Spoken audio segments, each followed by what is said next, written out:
eh, siento que es un discípulo de Pascal. mm, Vuelvo a decir, no lo dice de esa manera, pero sí Pascal, bueno, porque Pascal tuvo una influencia muy fuerte en su pensamiento. De hecho, su libro Todo ángel es terrible hace unos estudios sobre la obra de Pascal, establece unas relaciones con otras, incluso con concepciones de la historia como la del manifiesto comunista, que no dejan de ser interesantes, ¿no? Creo que ese autor ha estado siempre presente en la obra de Frankovich de una o de otra manera. Pero bueno, en todo caso, hablamos de esta introducción del progreso a través de la tradición abrámica, de un tiempo que se mueve hacia adelante, ¿no? Un tiempo que es unidireccional y una historia que se desarrolla de mejor a peor. De este modo, el tiempo semita es teleológico y claro, el único personaje ajeno a todo este desarrollo es Dios, que si bien está en contacto con los grandes profetas, con su pueblo de alguna manera, no, él mismo está por fuera de todo el proceso histórico. Y esta tradición tenido, ha sido muy fuerte a la herencia semita en la modernidad. Autores como el propio Esterman sostienen que la concepción occidental moderna del tiempo no solamente hoy en día dominante en Occidente, perdón, ahora sí, sino que ha alcanzado básicamente a todos los rincones o a casi todos los rincones del planeta, gracias a los procesos globalizadores, han sido fundamentales para construir una lectura de la historia, pero emancipada, podríamos decir, del trasfondo religioso, a partir de esta dimensión histórica lineal de la historia. La modernidad hereda de la herencia semita esta unidireccionalidad del tiempo que habíamos visto antes, la progresividad o el progreso en todo caso de la historia en el sentido de que la historia avanza de peor a mejor y también rescata el valor inferior de lo temporal, lo mundano y lo material frente a una realidad incorpórea, ¿no? Esto el propio Osterman sostiene que no solo habría sido una herencia abrámica, de la tradición abrámica, sino también una herencia de la antigüedad griega y romana, ¿no? Perdón, de la tradición griega y romana, y evidentemente toda la influencia que han tenido los autores griegos en la antigüedad romana, pero también autores como Platón o Aristóteles, en pensadores como San Agustín y Santo Tomás, ¿no? Fundamentalmente San Agustín es el autor que vamos a revisar, que me interesa bastante, que para trabajar precisamente este aspecto. Y claro, la herencia que él habría tenido del neoplatonismo, ¿no? Lo habría empujado a concebir y bueno, a fusionar o a fundir, si vale el término, las teorías, podríamos decir, de la antigüedad clásica con el pensamiento cristiano.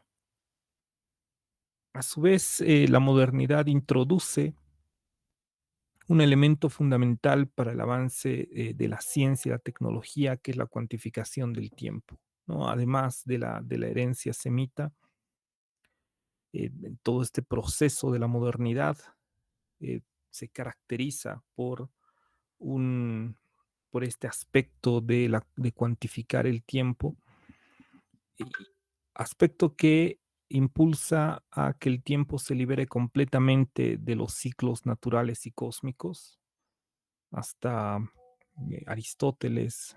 Y claro, y aquí podríamos entrar en algunos autores que han hecho lecturas sobre el tiempo, ¿no? Desde la definición de Aristóteles sobre el tiempo como la medida del movimiento. Evidentemente el tiempo estaba, se concebía en función de los objetos, como una propiedad de los objetos. Esto también ocurre en San Agustín, porque si es Dios trascendente al tiempo, trascendente al espacio, antes de la creación, podríamos pensar que Dios vivía en una especie de eterno presente, hasta que Él con la palabra, con el verbo divino, produce la creación del, del universo, ¿no? Del planeta, del mundo. Pero claro, ¿cómo pronunciar la palabra si no existe el tiempo? Si no está dado el tiempo, entonces esta palabra, en realidad este verbo, entiende, por lo menos yo lo entiendo así, entiende San Agustín como una suerte de fuerza, como una suerte de energía, como una acción que surge de su poder, si vale el término, y que va a dar origen a las cosas, al tiempo y a todo lo existente, ¿no? Y por ello el tiempo tendría la misma condición de los objetos, ¿no? Y de alguna manera los objetos o el tiempo sería una propiedad de los objetos, aunque San Agustín también se refiere bastante al tiempo como una condición del alma, ¿no? Bueno, ya entraremos en ese aspecto. Pero la modernidad, ¿no? Ya veremos San Agustín más adelante, pero más adelante en la historia, la modernidad libera completamente al tiempo de los ciclos naturales y cósmicos hasta que el tiempo termina convirtiéndose, como lo es hoy en día, en un marco referencial. Autores como Gilles Deleuze, por ejemplo, que han tratado de entender la historia de la filosofía, buena parte de su obra ha sido dedicada de alguna manera a entender a otros autores, porque Deleuze no deja de ser un personaje curioso, eh, porque en su obra, si ustedes la han revisado o la conocen, existen muchas monografías, ¿no? Empieza con una monografía de Hume, eh, hace una monografía de Nietzsche, que creo que es una de las más importantes en relación a una lectura original de Nietzsche o distinta de las lecturas que se han hecho usualmente. Me animo a pensar que hoy en día las interpretaciones que se pueden hacer de Nietzsche a partir de los tantos autores, Deleuze entra como una de las lecturas más novedosas, si vale el término. Hace una monografía sobre Spinoza, que está relacionada a su tesis doctoral, ¿no? Al mismo tiempo, el mismo año que saca Diferencia y Repetición, que su tesis doctoral publica Spinoza o el problema de la expresión. Pero incluso mucho más adelante, ya en la vejez, ¿no? Escribe sobre Leibniz, tiene un texto sobre Bergson y tiene un pequeño texto sobre las clases sobre unas clases, mejor dicho, sobre la filosofía del tiempo en Kant. Y él sitúa precisamente a Kant como el precursor, si vale el término, de la modernidad, de de un nuevo periodo de la filosofía, porque él entiende que un nuevo momento en la historia de la filosofía, eh, un punto de quiebre, a partir de donde inicia, podríamos decir, la modernidad, estaría en relación con una nueva lectura del tiempo, ¿no? Y es Kant, desde la perspectiva de Deleuze, quien libera finalmente al tiempo de cualquier relación con el espacio, ¿no? En ese pequeño curso sostiene que Kant eh, introduce la idea de el tiempo, primero para concebirlo como una intuición a priori de la sensibilidad, ¿no? Como un fenómeno y no como un noúmeno, dentro de esta división que hace Kant en la crítica de la razón pura. El tiempo y el espacio son condiciones de la sensibilidad, y al mismo tiempo libera el tiempo de cualquier relación con la sustancia, si lo ponemos así, aunque la interpretación de Deleuze es distinta, ¿no? Él afirma que Kant se separa de la división platónica, ¿no? Entre aquellos de las ideas, de lo noumenal, de lo sustancial frente al fenómeno, y concibe una idea del tiempo como una línea recta, sin, sin una relación con los objetos, con los espacios o con el espacio mismo. Entonces, podríamos decir, por lo menos bajo esta lectura que inicia Deleuze, que el tiempo ya en la modernidad aparece como un marco de referencia, como decía hace un momento, de la experiencia humana, separada de las separada de las separada de los objetos. En caso del mismo Bergson, ¿no? Se refiere a un tiempo de la existencia, un tiempo vivencial relacionado a los seres humanos, a los individuos, frente a un tiempo abstracto, un tiempo objetivo, si no me equivoco, menciona Bergson, que sería el tiempo de la ciencia, es decir, un tiempo que nos permite medir el transcurso de la vida, pero también habría un tiempo interno, que es un tiempo que está en relación, que lo que podríamos decir la duración, ¿no? Que es algo exclusivamente interno. Y bueno, todo este proceso, ¿no? De liberación del tiempo habría empezado con Kant y en esto siguiendo a Deleuze, pero en todo caso ya la ilustración y esto siguiendo también a, bueno, a Esterman en su lectura de las diferentes, eh, los diferentes cursos de la historia, en su famosa, bueno, tal vez no tan famoso artículo sobre el tiempo o los tipos de tiempo. Esterman define el tiempo circular de la antigüedad, el tiempo lineal de la tradición abrámica y el tiempo cíclico del mundo andino, ¿no? Él trata de eh, entender, o por lo menos quiere entender una lectura, o mejor dicho, quiere entender el mundo andino a partir de una lectura distinta del tiempo. Pero tomándolo a él, eh, sostiene que ya desde la ilustración se empieza a dar forma a una concepción progresista del tiempo, ¿no? Y son los términos que él utiliza. Y claro, esta concepción, en su opinión, expondría ya o nos mostraría ya un desarrollo moral e intelectual que también me da la sensación de una lectura basada todavía inmersa en en este mito del gran tiempo lineal, ¿no? Porque Esterman dice la capacidad de haber separado el tiempo de las cosas, el tiempo de los ciclos cósmicos, ya implica la posibilidad de una construcción intelectual y moral muy superior, algo así como un paso de un estado primitivo a uno mayor, uno que nos ha permitido comprender el mundo de otra manera.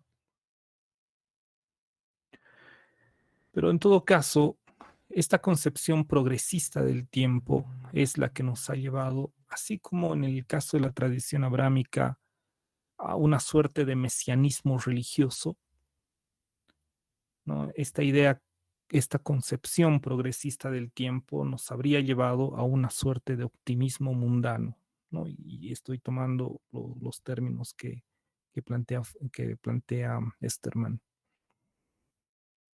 Él afirma que podríamos decir que el optimismo socialista del siglo XIX, de finales del siglo XIX, el optimismo capitalista, tecnologicista, el optimismo cibernético que creo que estamos viviendo en esta época, tal vez el optimismo tecnologicista de buena parte del siglo XX,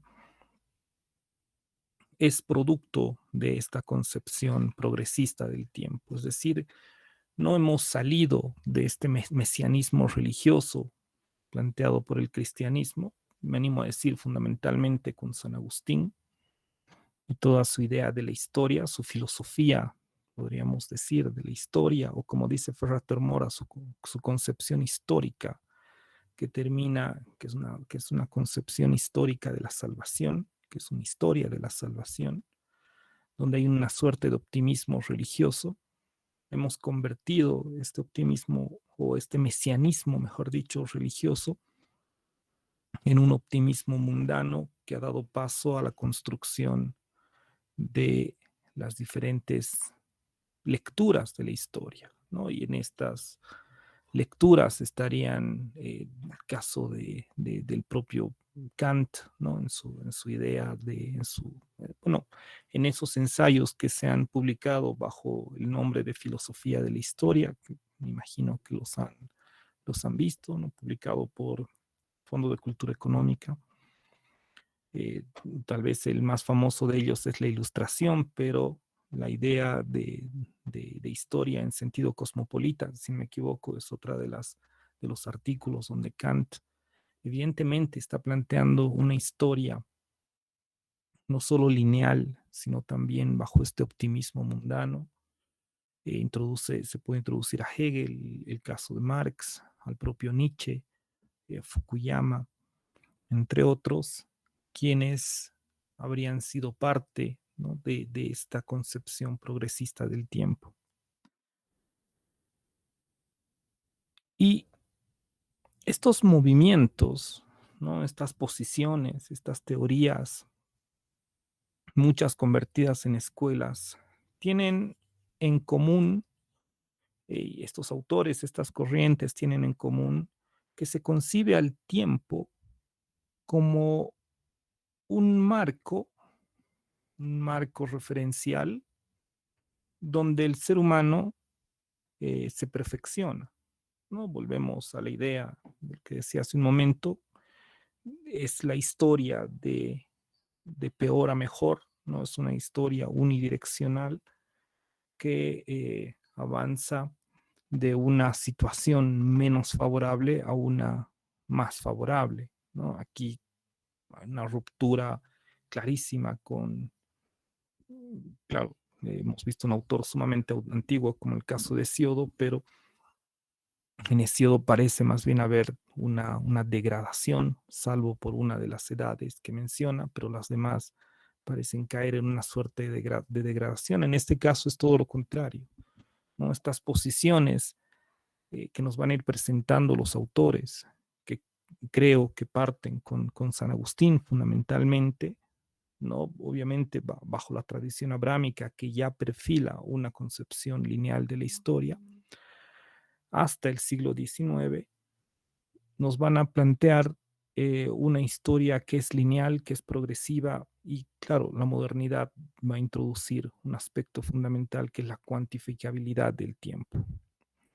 De ahí las famosas frases que el tiempo es oro, en relación a que todo tiempo pasado es un tiempo perdido, ¿no? Y claro, todo esto en relación a la necesidad de ser productivo y aprovechar ese tiempo porque es un tiempo que desaparece, que no vuelve más y se busca esta suerte de productividad y en ese sentido se asume que el tiempo es oro, ¿no? Además de la linealidad y la progresividad que ya habría sido asumida, heredada en todo caso de la tradición semita. Entonces, vamos a un pequeño fragmento, a ver, sí, un pequeño fragmento de Mircea Eliade, donde sostiene lo siguiente. A ver, denme ay, perdón, tengo personas esperando. Ahora sí, disculpen, no me había dado cuenta. Denme un minuto, voy a abrir las participaciones.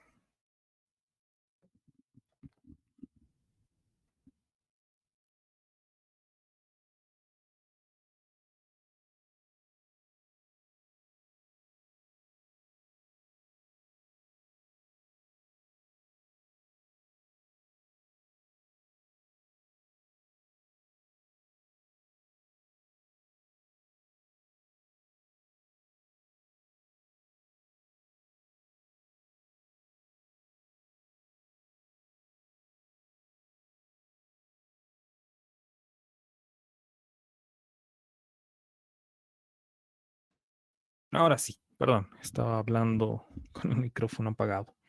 Bien, ¿quién me podría ayudar, por favor, con la lectura de este pequeño fragmento? Yo, licenciado. Rafael, te agradezco mucho. Empieza, por favor. La mitología escatológica y milenarista ha hecho su reaparición estos últimos tiempos en Europa en dos movimientos políticos totalitarios. A pesar de estar radicalmente secularizados en apariencia, el nazismo y el comunismo están cargados de elementos escatológicos. Anuncian el fin de este mundo y el principio de una era de abundancia y beatitud. Súper, te agradezco mucho, Rafael. ¿Qué nos plantea este pequeño fragmento de Mircea Eliade? Eh, bueno, creo que lo más obvio es que eh, el nazismo y el comunismo, a pesar de tener muchas diferencias eh, políticas, o tal vez ideológicas, tienen como una cosa en común, que es que piensan que por lo menos el comunismo, que va a terminar el capitalismo y va a llegar el comunismo y como dice aquí, una era de abundancia y beatitud.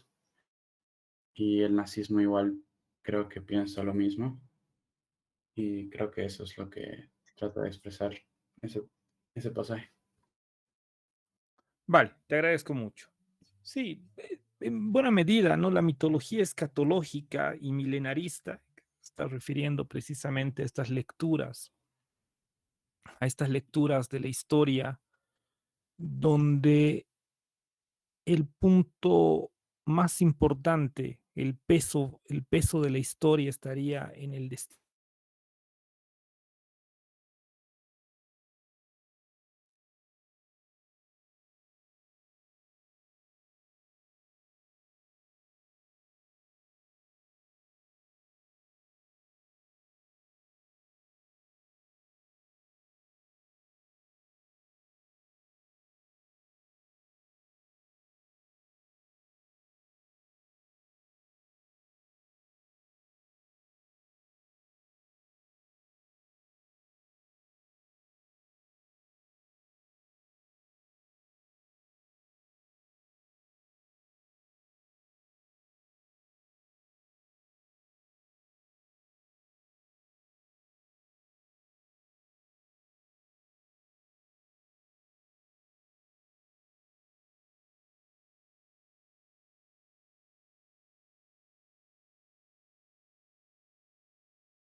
Ahora sí, disculpen. Disculpen, me molestaba la batería y yo lo conecté y no me di cuenta que no había encendido el cortapicos. Denme un ratito, ahora les comparto.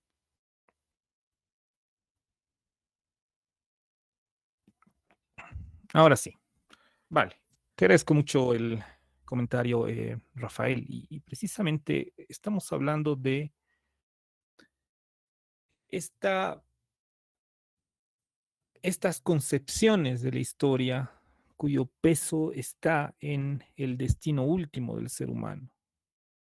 ¿No? La historia de San Agustín no tendría sentido si no hubiera al final de la historia, al final de los tiempos, la salvación definitiva del alma humana, ¿no? La salvación o la condenación, pero obviamente San Agustín es optimista en el sentido de que los cristianos que necesitan la gracia, que fue una de las grandes discusiones entre San Agustín y los pelagianos, pero esta discusión incluso se traslada hasta el tiempo de Pascal. Eh, la discusión si es que los seres humanos van a ser salvos por sus acciones o por la gracia de Dios, ¿no? San Agustín es un férreo defensor de la gracia, afirma que existe eh, una lógica divina incomprensible para nosotros, que finalmente determina nuestro destino ultraterreno. Pero bueno, ya tocaremos esos aspectos. Y precisamente Eliade se refiere a, es- a esa mitología que habría reaparecido especialmente en Europa en estos dos grandes movimientos políticos totalitarios, en estos dos grandes totalitarismos, que serían tanto el nazismo fascista, o mejor dicho, el nacionalismo alemán, y el estalinismo soviético, por lo menos entendiendo como lo hace Hannah Arendt en su famoso texto, Los orígenes del totalitarismo.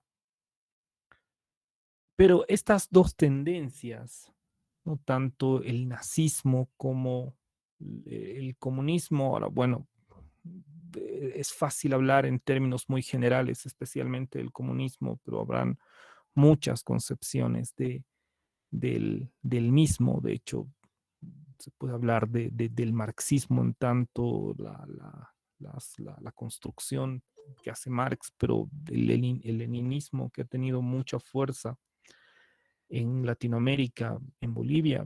Me animo a pensar que la mayoría de los docentes que tenemos, y por lo que he hablado alguna vez con algunos de ellos, tienen mucho peso en su lectura. Están las lecturas de Lenin, especialmente el Empirio Criticismo. Me pareciera ser uno de los textos, y tal vez su libro Qué hacer, que también ha tenido un fuerte impacto en Reinaga. El mismo Reinaga, la lectura que hace de Marx es más fuerte la influencia de Lenin que del propio Marx en Reinaga, y creo que ocurre lo mismo en esa generación de docentes que tenemos, que podemos llamar los más antiguos, ¿no? En el caso de Montaño, de Eduardo Murillo, pero también del propio Iván Salazar, que alguna vez, hablando sobre estos temas, sí hay no sé si conocimiento es el término correcto, pero hay un manejo, me animo a decir, de del marxismo, pero desde una perspectiva leninista, ¿no? Y por otro lado también el maoísmo. Entonces, podríamos intentar, como bueno, lo que hace Mircea Eliade, ¿no? Tratar de unir esta idea de como el comunismo en el sentido de una suerte de camino hacia una especie, como tomando las palabras de Eliade, una era de abundancia y beatitud, ¿no? Finalmente, tanto el nacionalsocialismo alemán como el estalinismo soviético de alguna forma plantean la idea de una historia hacia una suerte de felicidad, no sé si es el término correcto, pero hacia una suerte de utopía basada en la raza, dirá Hannah Arendt en el caso del nacionalismo alemán y en el caso del estalinismo soviético, basada en las necesidades de la historia, ¿no? De romper las contradicciones históricas, habrán llevado a estas dos tendencias a construir una suerte de teleología o escatología de salvación a partir de este optimismo mundano que mencionaba hace un momento, que nos llevará finalmente a un momento mucho más pleno que esta realidad, ¿no? Y por ello el, el propio Esterman y también Avelino de la Pienda, y aquí interesante, pues son dos autores que dudo mucho que se conozcan entre sí, pero concuerdan bastante en esta lectura, especialmente sobre el aspecto lineal de la historia, ¿no? En esta lectura del gran mito lineal, ambos concuerdan en poner al materialismo histórico como un ejemplo mundano, me animo a decir, de una lectura histórica que va a plantear esta linealidad hacia una suerte de salvación. Y bueno, y el materialismo histórico parte de la premisa, con esto evidentemente rompe con la tradición abrámica que no existe un Dios creador, sin embargo existe un tiempo y una materia indestructible que se extienden hacia atrás, más allá de la propia existencia de cualquier mortal, ¿no? No hay una vida que pueda compensar o que pueda haber transitado todo el tiempo histórico. Pero si bien la idea del proceso histórico, como explican Marx y Engels en el manifiesto del Partido Comunista, como en la ideología alemana, es dialéctico, es un proceso dialéctico, avanza hacia o sea, tiene un telos que se plantea como una suerte de utopía, ¿no? Y en todo este proceso se van planteando, bueno, primero, en primer lugar, estas luchas de los contrarios, estas luchas de las clases, como van a ir mostrando, especialmente en la ideología alemana, que finalmente se va a radicalizar en dos contrarios.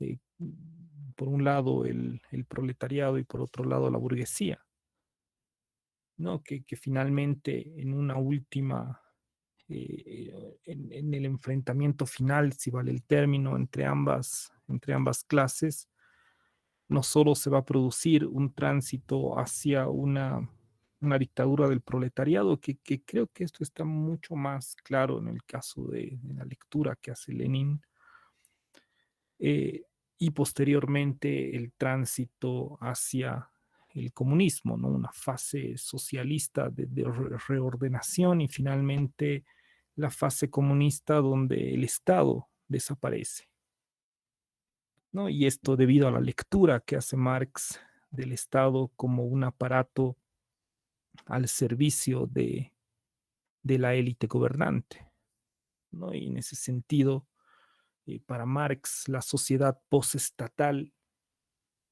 ¿no? O apela en todo caso por una sociedad postestatal como esta suerte de utopía donde tras la desaparición del Estado, que es el aparato propiamente de represión de la clase dominante, el, la desaparición del Estado va a posibilitar la desaparición de las contradicciones, ¿no? El paraíso comunista, como dice en el cuarto punto, ¿no? Suspende todo el proceso histórico. Y aquí mencionando algo que escribe Frankovich que me gusta Lo que me parece interesante, cómo la famosa apuesta de Pascal ha transcurrido a través de varios autores bajo diferentes formas. No sé si recuerdan, seguramente la han escuchado alguna vez, eh, la famosa apuesta de Pascal, que es aquella que dice que solo tenemos dos posibilidades en esta vida, y es creer en Dios o no creer en Dios. Pero obviamente ambas posibilidades nos pueden llevar por caminos distintos o implicarían destinos distintos, ¿no? Ya que si creemos en Dios y Dios no existe, bueno, en ese caso no habremos perdido nada, pero si creemos en Dios y Dios existe, entonces lo habremos ganado todo. En cambio, si no creemos en Dios y Dios no existe, entonces, bueno, no habremos perdido ni ganado nada. Y si no creemos en Dios, pero Dios existe, entonces lo habremos perdido todo. Por lo tanto, el, el camino más seguro y posiblemente más recomendable es creer en Dios ante las posibilidades que se pueden dar. Y claro, él hace una lectura, Frankovich intenta interpretar cómo varios autores han utilizado las diferentes, esta apuesta de Pascal bajo diferentes formas, y toma la última parte del manifiesto del Partido Comunista, donde Marx dice que el proletariado no tiene otra opción que perder las cadenas, ¿no? Entonces, no tiene otra salida que luchar, porque no tiene nada que perder y tiene todo por ganar, ¿no? Y claro, evidentemente esto nos lleva a una visión optimista de la historia, a una visión que donde Marx y Engels, y hablo de ambos porque finalmente son ambos quienes escriben los textos más históricos, me animo a decir, eh, tratan de, y particularmente en el manifiesto, ¿no? Tratan de incidir en las conciencias del proletariado para que pueda tomar finalmente las armas y tratar de derrocar las, a las élites burguesas. ¿No? Podríamos decir que del mismo modo que con el fin de los tiempos, como construye el cristianismo, ¿no? El paraíso comunista aparece como una suerte de eterno presente, ¿no? Así como la historia termina, en el caso de San Agustín, en la salvación, donde finalmente el ser humano pasa, trasciende este mundo, deja la inmanencia y se junta con Dios, por lo menos creo que es la idea que tiene San Agustín, para vivir en una especie de eterno presente, porque Dios no está en el tiempo, vuelvo a decir, ¿no? Está fuera del tiempo, está fuera de toda esta temporalidad que conocemos. Y al pasar el ser humano, al terminar la historia y pasar a la salvación, pasaría a este eterno presente y lo mismo eh, ocurriría en el caso de esta concepción, esta visión mundana de la historia, donde el paraíso comunista sería una suerte de eterno presente donde ya no hay o eh, ya no habría mayor historia, por seguir el fin de la historia, en todo caso, también planteado por Hegel, también planteado por Fukuyama en su momento.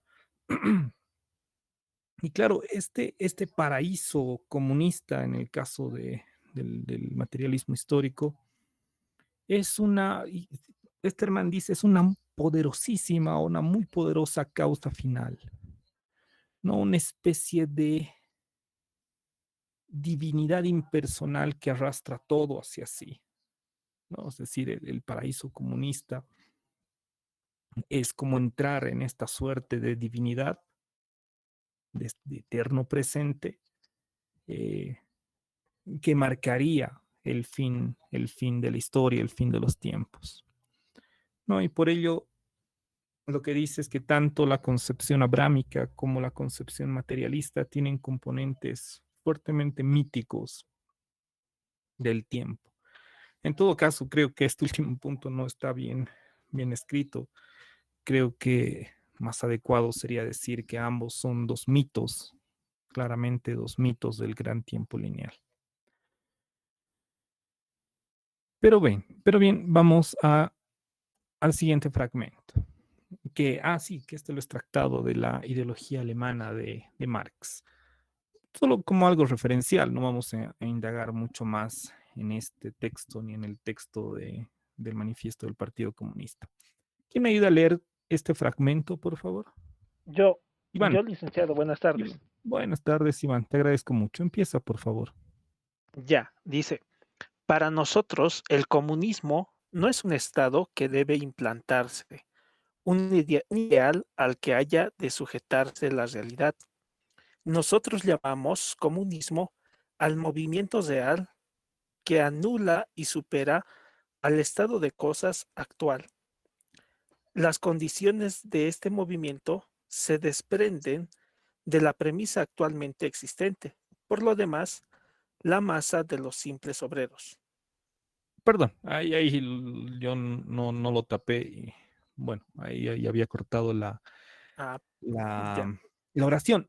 Iván, aprovecho que estás, la anterior vez te pregunté, imagino que estabas en otras cosas y claro, a raíz de esta lectura que plantean estos autores sobre la linealidad del tiempo, como se ha llamado este gran mito del tiempo lineal, había mencionado, ¿no? Cuando entramos a revisar la tradición abrámica, que estaba revisando el texto que me pasaste de Graves, ¿no? Sobre los mitos hebreos. Pero bueno, no me fue posible utilizar algunos elementos porque lo que hace Graves es más bien eh, hacer una indagación sobre cómo van a surgir estos mitos y la relación que tienen con los mitos babilónicos, con los mitos acadios, etcétera, etcétera, que es, bueno, es un trabajo monstruoso por lo que he visto. Entonces, bueno, al final me quedé nomás con algunas apreciaciones de otros autores. Y ahí te quería hacer la pregunta, porque en algún momento tú habías mencionado que la visión cristiana, no sé si estoy en lo correcto del tiempo, no sería propiamente lineal, que si bien hay una linealidad clara, y creo que San Agustín es uno de los ejemplos más claros en este sentido, pero tú alguna vez creo que habías mencionado que también había una suerte de ciclicidad en la historia, ¿no? Y precisamente eso te había preguntado la anterior clase. Ahora bien, aprovechando que has leído el fragmento, no sé si tienes algún comentario sobre el fragmento, pero también sobre esta pregunta que te hago de cómo tú, que entiendo, has leído bastante sobre los mitos griegos, entiendo que has aprendido o estás aprendiendo hebreo, si no me equivoco, para entender precisamente a los autores como Pablo, ¿no? Pablo de Tarso y otros, y además autores de la modernidad, ¿no? Como el caso de Hincklambert, que hacen una lectura de estos autores, ¿no? Pero un poco circunscribiéndonos en esta lectura de la historia, ¿no? Más allá de otros elementos que alguna vez has mencionado y me has comentado, ¿no?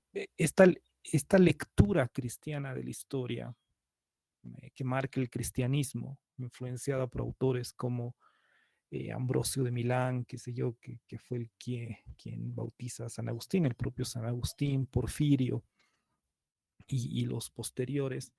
¿No? ¿Realmente tú ves que hay una linealidad histórica o, como mencionabas, hay una suerte de ciclicidad o no sé? Dime, Iván. Sí, bueno, todo lo que ha mencionado con respecto al tiempo lineal es acertado, pero hay algunas investigaciones, por ejemplo, de Giorgio Agamben. El libro se llama El tiempo que resta, un comentario a la carta a los romanos, que es escrito, ¿no? Por Pablo. Entonces, Giorgio Agamben lanza una hipótesis diciendo que estas ideas de los milenarismos o las visiones lineales surgen cuando se elimina este concepto de mesianismo en la tradición judía y al mismo tiempo en la tradición cristiana. Entonces, lo que hace este autor es darle de nuevo su sentido mesiánico a las lecturas que se tienen, no tanto en el Antiguo como en el Nuevo Testamento. Y ahí él propone que en la visión, por lo menos cristiana en los inicios con San Pablo o con Pablo de Tarso, no existe una visión lineal del tiempo, sino existiría una contracción del tiempo.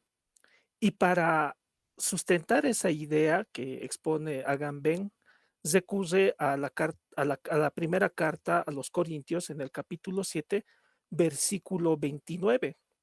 Y él hace mención justamente ahí, San Pablo hace mención de que el tiempo se acorta, el tiempo es breve, dice en castellano, pero cuando uno revisa, por ejemplo, en griego, dice kairos sinestalmenos, que significa, de manera literal, sería traducido, el tiempo se encoge o el tiempo se contrae.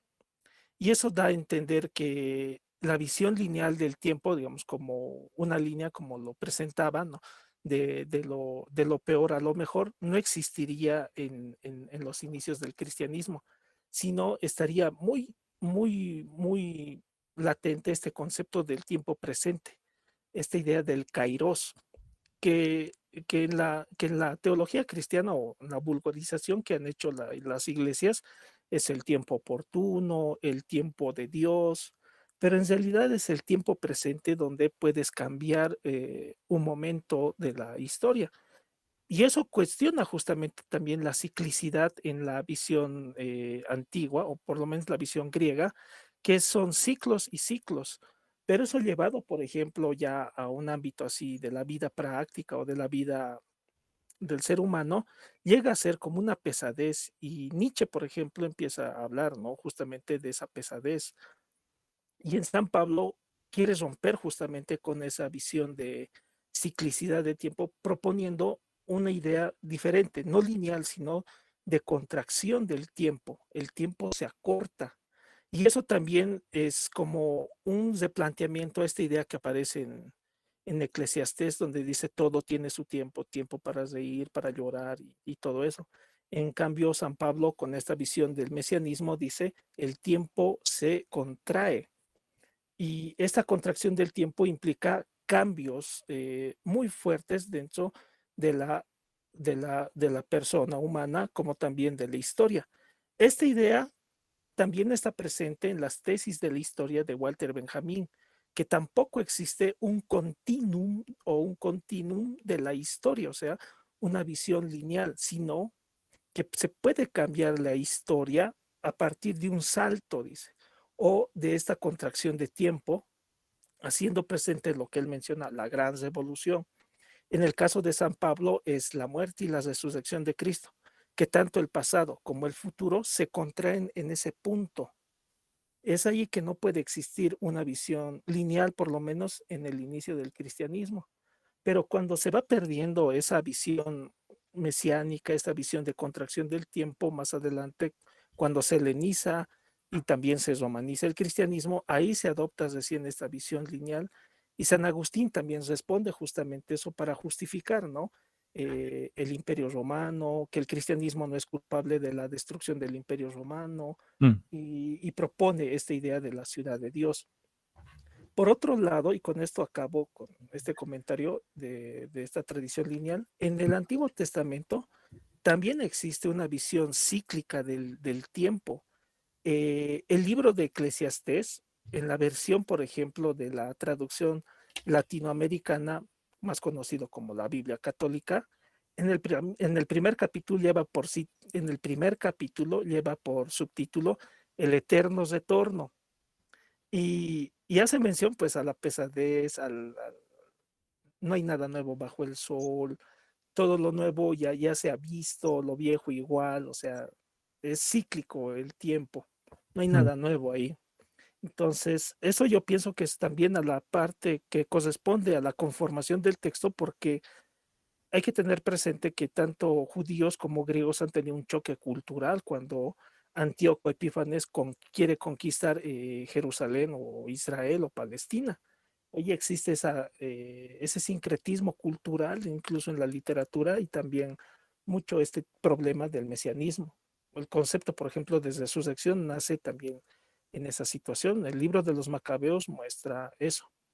Y aquí con respecto al texto, como que también responde, ¿no? A esta visión lineal del tiempo, solamente que incluso viéndonos en el caso de Benjamin, esto igual sería, no correspondería a una idea de linealidad, sino que estaría en torno a ese tiempo de la gran revolución que quiere dar un cambio así de timón muy fuerte, que quiera detener el tren, el continuum de la historia y todo eso. Es lo que puedo comentarle. Súper. Te agradezco mucho, Iván. Me hace recuerdo algo que mencionas y precisamente en relación a Giorgio Agamben, ¿no? Es la novela de Kundera, La insoportable levedad del ser. No sé si alguien ha leído esa novela y precisamente habla del peso y la levedad, ¿no? Y el peso en el sentido, una existencia pesada, si vale el término, es una existencia que, que vive en la repetición, ¿no? Y esto en el sentido de la memoria, ¿no? Que los recuerdos son tan fuertes a los que retornamos una y otra vez. Podríamos hablar de los traumas de la memoria, que hacen que la existencia misma sea pesada frente a quienes viven, y aquí son los dos personajes, ¿no? Centrales de la obra, a quienes, al personaje Teresa, que es un personaje liviano y libre, un personaje que la levedad en el sentido de las cosas que ocurren solamente una vez y se disfrutan y se viven de esa manera, ¿no? Y buena parte, o sea, la novela que yo pienso que está lejos de ser una historia de amor, como más o menos se ha presentado en la película. eh, Tiene un carácter interesante y claro, Agamben, al ser también una víctima, ¿no? del holocausto, imagino que en esta lectura que él hace, en esta idea de la contracción del tiempo que menciona Iván, no sé, me animo a pensar que puede estar en relación a esto que Kundera menciona sobre el peso y la levedad del ser, ¿no? Del individuo, de uno mismo, ¿no? Obviamente es un peso no físico, evidentemente, ¿no? El peso de la memoria, ¿no? El peso de la repetición de la historia. Pero bien, no quiero entrar más allá. Te agradezco mucho, Iván. Te voy a ser honesto, no he llegado a seguirte el hilo en toda la exposición, pero sí he ido como que captando algunas ideas, de lo que has mencionado. Pero bueno, vamos avanzando para ya cerrar finalmente con un esquema que nos presenta, un esquema muy simple, que nos presenta Avelino de la Pienda.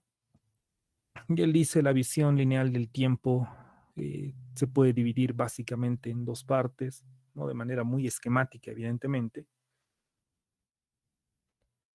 donde bajo la visión abrámica, religiosa, podríamos decir, hay un Dios creador frente a una visión eh, atea, no sé si es el término correcto, en todo caso el materialismo histórico, con un inicio que es la materia increada, ¿no? Ambos bajo la idea de un infinito hacia atrás.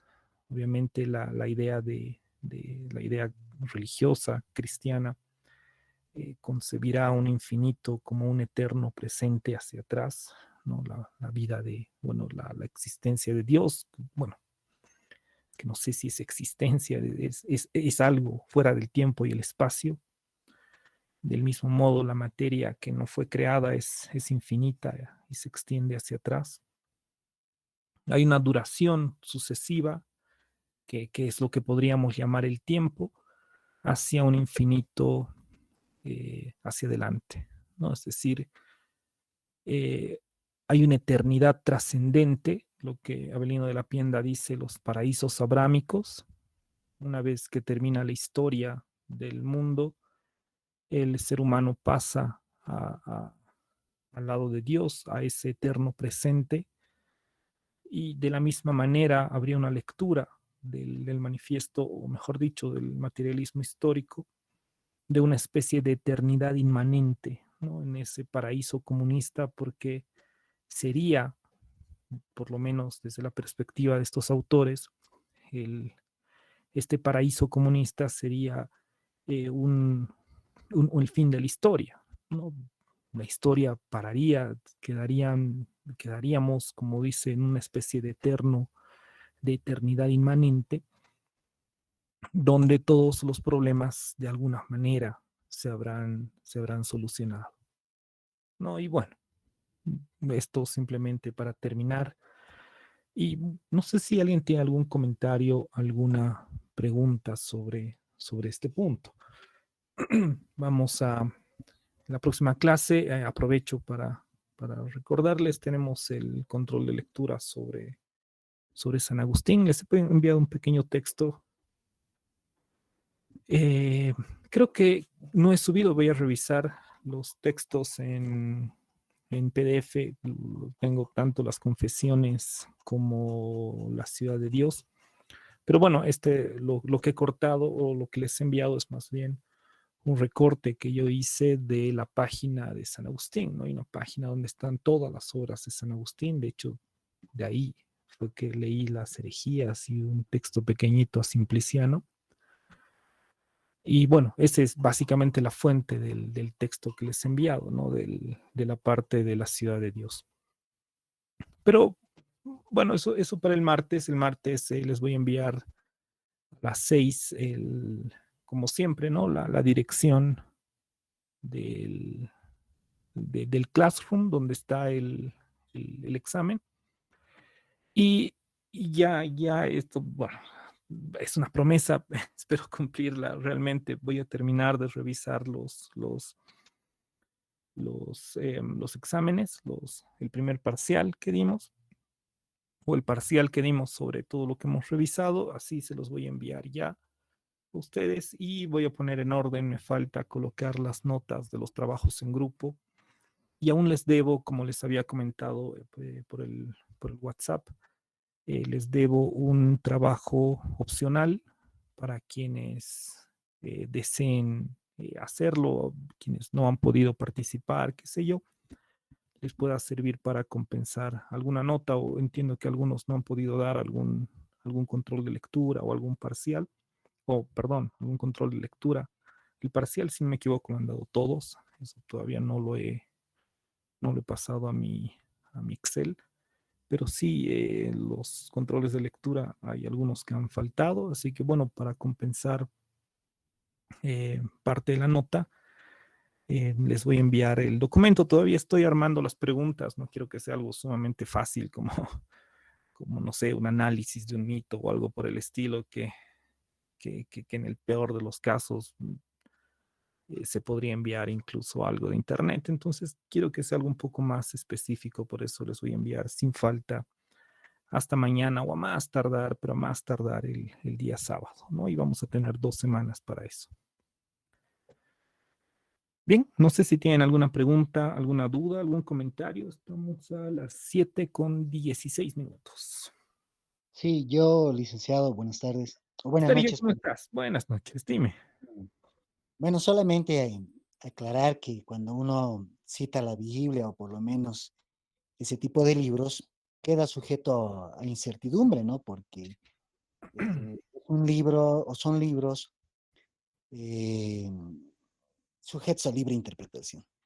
Entonces, cuando escuché al compañero decir, creo que era Eclesiastés, exactamente creo que es en el 1.3, 1.9, por ahí, cuando se habla acerca de que no hay nada nuevo debajo del sol, creo que no se habla de una postura cíclica, sino se habla de una postura rutinaria del tiempo o de la forma en la que se vive el tiempo, ¿no? Porque más allá de que el subtítulo en otras versiones diga un eterno retorno o lo que mencionaba el compañero, en realidad el título habla sobre la vanidad o la contextualización de eso mismo. Al respecto de sobre San Agustín, bueno, no sé cómo lo vamos a manejar a San Agustín, cómo lo vamos a abordar a la próxima clase, ya que su pasado creo que es esotérico, gnóstico, y creo que ahí hay mucho de místico sobre las interpretaciones de la vida misma, la naturaleza humana y todo lo que lo rodea. Entonces, también habría que ver un poco esa postura de los gnósticos y cómo se liberó San Agustín de esa parte. Creo que está eso en el libro de herejías que usted decía. Y al respecto del tiempo, creo que ya tomando una postura más filosófica, es increíble pensar que Dios estaría sujeto al tiempo, ¿no? Por más que utilicemos las palabras, como veo aquí en su diapositiva, infinito hacia atrás o infinito hacia adelante, es insulso utilizar o tratar de conceptualizar a un Dios o por cualquiera que sea este Dios en esa terminología o en esas palabras. ¿Por qué? ¿Por qué le digo eso? ¿No? Ya sea la Biblia o otros libros, se habla de la eternidad, ¿no? Entonces, si se habla de eternidad sin principio y sin fin, sin un paso de tiempo como se debería entender, sin secciones de espacio y tiempo que se debería entender, entonces es más bien debería ser tratar de captar qué se entiende por tiempo y por eternidad, ¿no? Y creo que eso fue el debate no sé si usted, como usted lo dijo, de aquellos progresistas, autores progresistas, o que hablan de un tiempo progresivo, contrario a un tiempo cíclico, lineal. Entonces, más que todo, a esos autores como son Carl Sagan o ¿qué se llama este otro? Stephen Hawking, al tratar de abordar el tiempo como tal, ¿no? Si realmente el tiempo existe o no existe o si es relativo o no es relativo y todo eso como también lo explicaba Einstein y otros. Es una postura filosófica cuántica también que se podría manejar sobre el tiempo. Y un punto más que quería decir, pero creo que lo vamos a decir la próxima clase. Muchas gracias. Vale, gracias, gracias a ti, Sergio. Hay un punto que sí me haces dar cuenta, y es aclarar esta diferencia, ¿no? Entre la eternidad y el tiempo, que no son lo mismo. Y más allá de Sagan o de Stephen Hawking, creo que no. Bueno, de la historia del tiempo he leído algo. La primera parte, alguna vez, para una cosa de colegio, nos relacionamos con los presocráticos. Hay un autor que me parece sumamente interesante, Ilya Prigogine, ¿no? Que precisamente ha sacado un texto que se llama El tiempo y la eternidad, ¿no? Y él, evidentemente, desde el punto de vista de la física, marca esta diferencia, ¿no? Y claro, Dios es eterno, o sea, vive en la eternidad, en el sentido de que no vive en el tiempo, porque el tiempo, como en este esquema que he tomado de Avelino de la Pienda, el tiempo es duración, ¿no? Y el lenguaje se da en la duración, de ahí que lo que se plantea en la Biblia, ¿no? Del verbo, que finalmente es el verbo el que produce la creación, no es una palabra, evidentemente, ¿no? Porque Dios, al ser eterno, está más allá del tiempo y evidentemente no es posible, no sería posible la palabra en la eternidad, ¿no? Es un plano distinto, fuera del tiempo y fuera del espacio. Pero bueno, Dicen, dime, Sergio, dime, por Sergio. eso le decía, ¿no? El tiempo como un quantum, ¿no? Como una duración, ya sea hasta de una hora, un minuto, un segundo, un Armstrong, como lo más mínimo, lo más ínfimo Mm, en la medición de tiempo. mm, Eh, ¿Por qué le decía eso? Porque eh, hay textos en varias culturas donde se habla que ese dios o esos dioses son antes de todo, ¿no? Y si eso es antes de todo, es como si estuviera poniendo un inicio de tiempo también, ¿no? Lo mismo sucede con el Big Bang, cuando empieza todo, el análisis del Big Bang, científicamente hablando o astrofísicamente hablando, hablan acerca de eso, ¿no? De cuándo sería la primera pulsación de esas tres fuerzas o cuatro fuerzas que llegaron a constituir todo el universo o el multiverso y todo eso. ¿Cuándo sería ese inicio? Investigando eso, ¿qué se llama este? Hay un físico más antes que Stephen Hawking, David, se me dio el apellido, pero él habla acerca de que no hay en el espacio mismo, no hay un principio y un fin, es como una olla con burbujas que revientan, esas burbujas serían las galaxias, que revientan y ahí acaba un universo, después otra burbuja ya está apareciendo, otro universo está empezando y consecutivamente, así no habría ningún inicio de tiempo y ningún final de tiempo. Entonces es muy interesante el análisis de la física cuántica. mm. Sí, me imagino, no, ahí sí no me he metido mucho. Que sí en algún momento me llamó mucho la atención, ¿no? Pero no, más allá de algunas lecturas, Prigogine, de hecho, fue el que me llamó mucho la atención. Pero no, de hecho no terminé ni siquiera de leer su libro Entre el tiempo y la oscuridad, perdón, el tiempo y la eternidad. Pero bueno, eso es otro asunto. Pero te agradezco mucho el comentario, Sergio. No sé si alguien más quiere hacer un comentario o alguna pregunta, algo en relación al examen. Bueno, creo que no es un examen, es un control de lectura lo del martes. A las 6 les envío el enlace, como ya les he comentado. Y sobre este trabajo especial, les pido por favor, como les decía, estoy armando las preguntas todavía, y no, porque no quiero que sea algo muy a dibujo libre.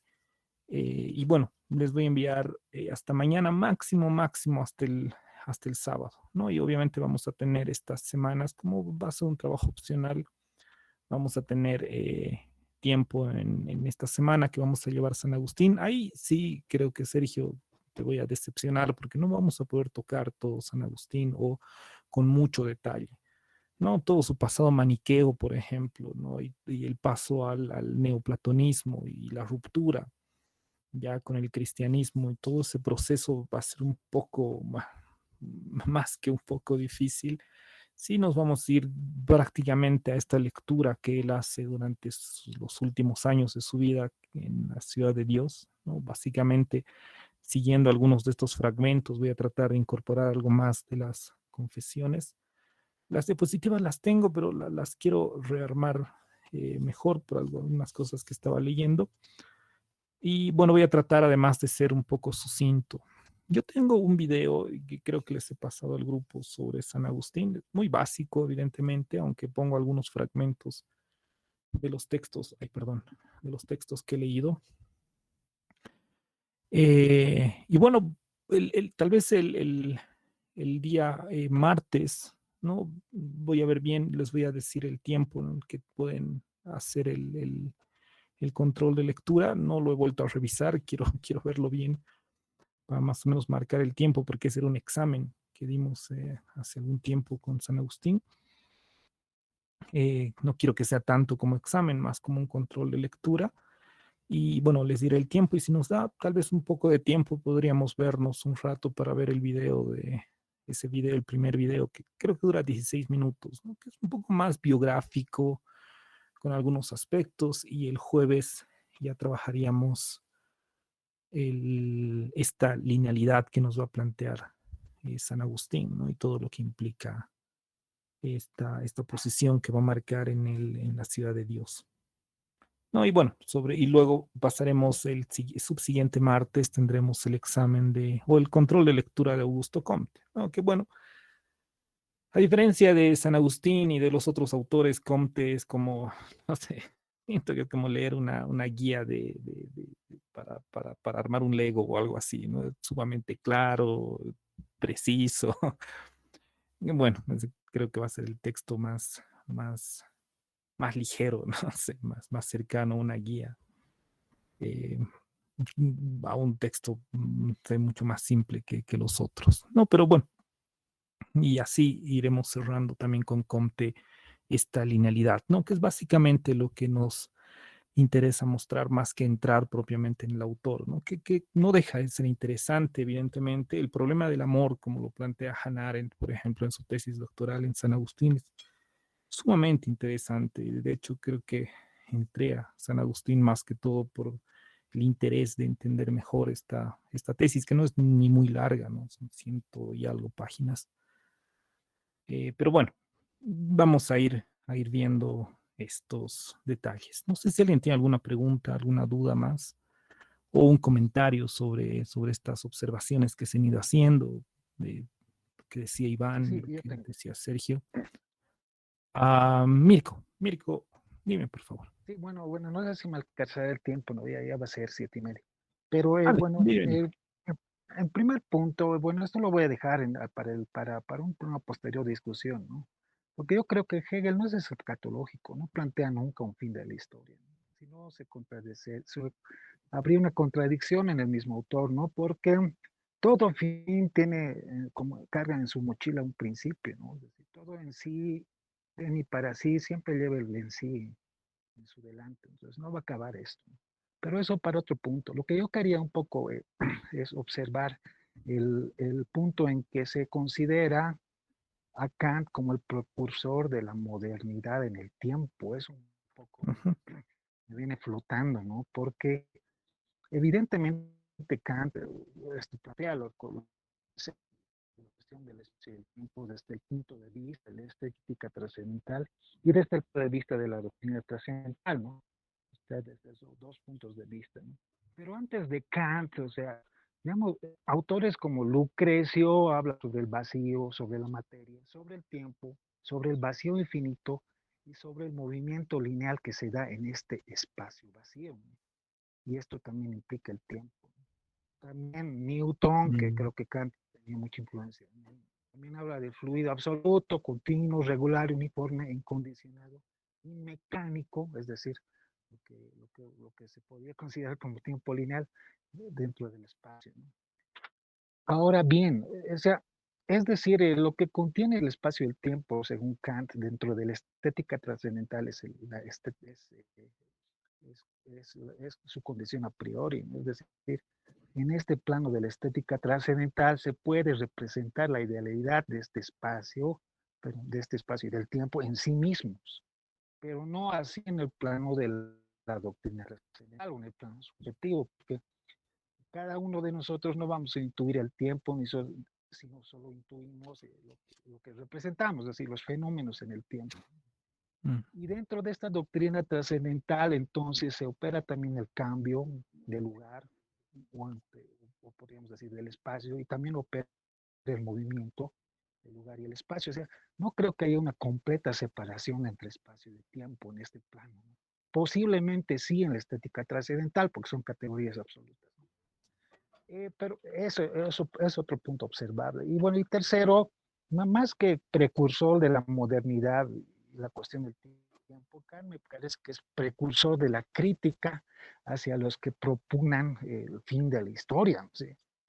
Porque él en un escrito, bueno, que se lo considera menor, no sé por qué, sobre él, sí, o sea, propone que una de las tareas principales de la filosofía es precisamente desencubrir a estos mistagogos que tienen un gran tono de filósofos, señalar el fin de las historias. No hay un fin de la historia, lo que hay para Kant es un avance hacia un futuro abierto, racional y moral que tiene que ser descubierto por la filosofía, ¿no?